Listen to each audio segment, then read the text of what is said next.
Kita lanjut lagi membahas kasus Vina Cirebon. Nah, sebenarnya sudah ada titik terang ya di kasus Vina Cirebon ini. Karena pengakuan-pengakuan dari terpidana itu sangat jauh berbeda ya.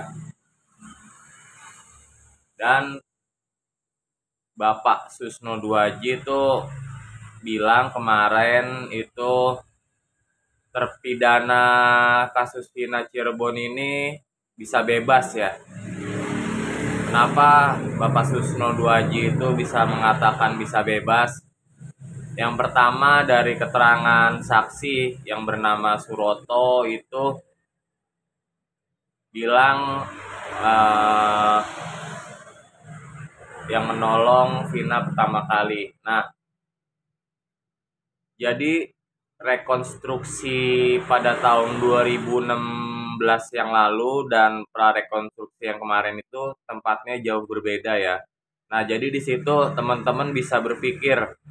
Nah, di situ kita bisa berpikir jadi oknum-oknum polisi ini nih ya, oknum bukan bukan seluruh polisi, jadi oknum seluruh polisi ini merekayasa suatu tempat kejadian. Nah, di situ juga udah berbeda. Jadi jauh berbeda dari tempat kejadian yang sebenarnya dengan rekonstruksi dan prarekonstruksi yang kemarin. Itu pertama dari Pak Suroto yang bersaksi, dan Pak Susno Duaji juga bilang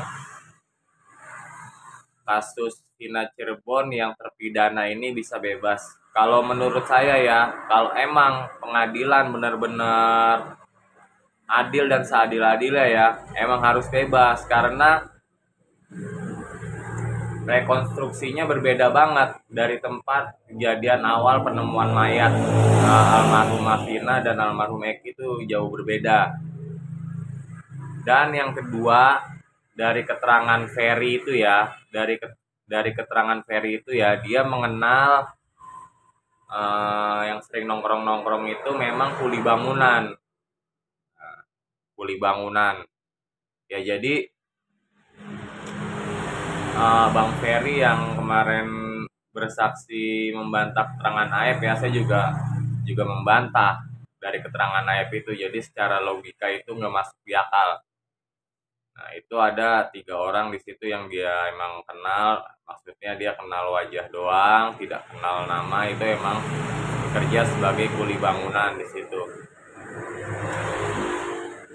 Nah, yang ketiga nih ya, yang ketiga itu kebanyakan dari terpidana kasus Vina itu dipaksa untuk mengakui bahwa mereka lah pelakunya dengan cara-cara kekerasan. Nah, tolong Bapak Kapolri untuk oknum-oknum yang melakukan kekerasan ini ya ditindak juga, karena ini sangat mencoreng nama baik marwah polisian Indonesia ya. Emang sih saya juga suka sebel itu, saya dulu juga pernah seperti itu diperiksa, cuma ya kita dipukulin dulu sampai harus ngaku. Cuma kalau saya dulu kasusnya waktu udah tawuran pelajar.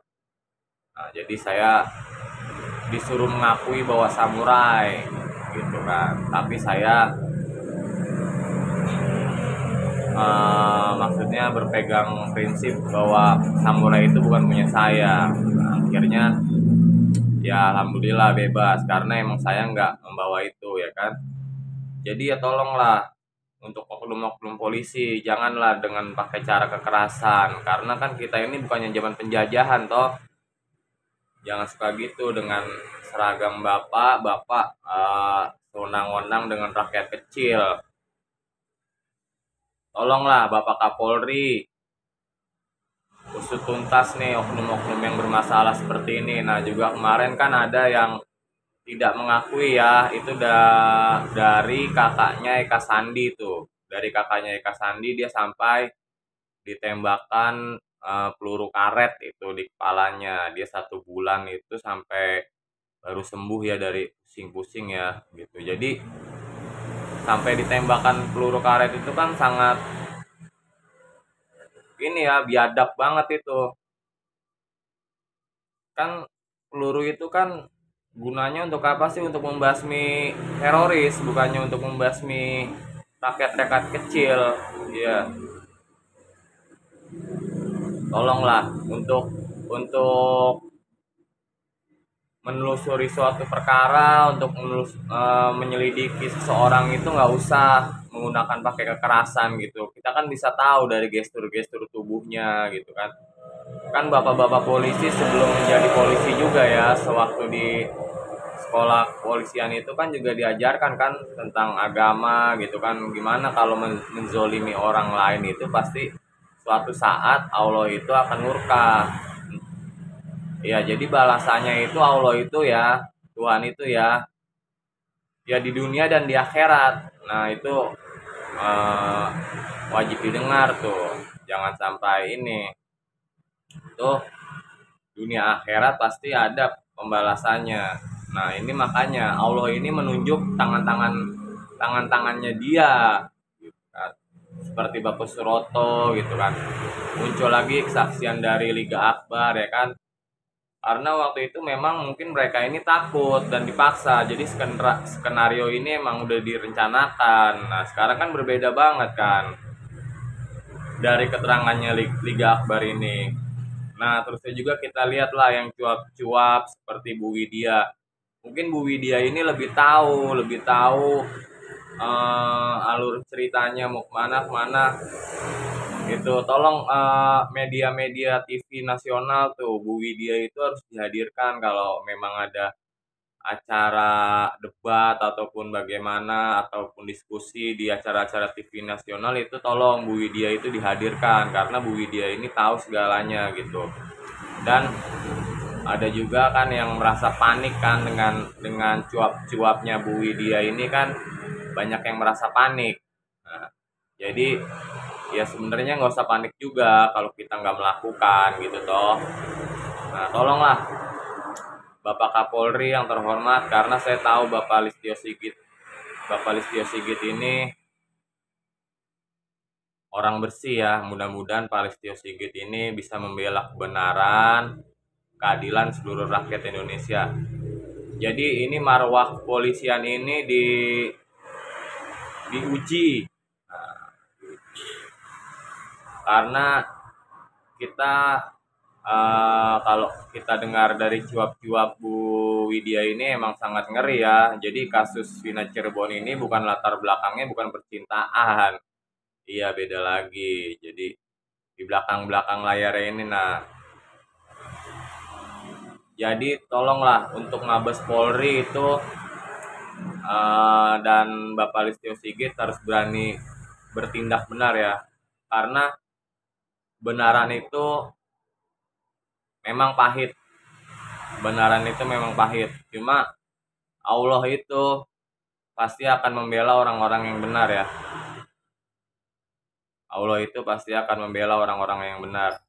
Dan suatu saat itu azab Allah itu pasti tiba gitu pada orang-orang yang oknum-oknum yang bertindak keji dan jolim kepada masyarakat yang nggak mampu ya kan. Tolonglah untuk cara-cara seperti penyiksaan itu jangan dilakukan lagi lah gitu. Coba kalau seandainya keluarga Anda disiksa gitu sama orang, bagaimana perasaan Anda gitu kan. Nah, kita jadi harus bisa membalikan keadaan. Jangan semaunya kita sendiri, jangan mentang-mentang kita berkuasa, kita seenaknya. Oke, mudah-mudahan kasus Vina ini terang benderang ya. Dan usut semua oknum-oknum yang terlibat di dalamnya. Terima kasih.